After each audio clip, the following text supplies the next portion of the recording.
ವಜ್ರದೇಹ ಗರುಡಾಂಜನೇಯನಿಗೆ, ತುಂಗಭದ್ರೆಗೆ, ಶೃಂಗ ನಿವಾಸಿನಿಗೆ, ಶೃಂಗೇರಿಪುರದೊಳು ನೆಲೆಸಿರುವಂಥ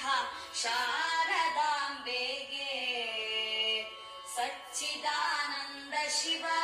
ಅಭಿನವ ನೃಸಿಂಹ ಭಾರತಿಗೆ, ಚಂದ್ರಶೇಖರ ಭಾರತಿ ಗುರು ಸಾರ್ವಭೌಮನಿಗೆ,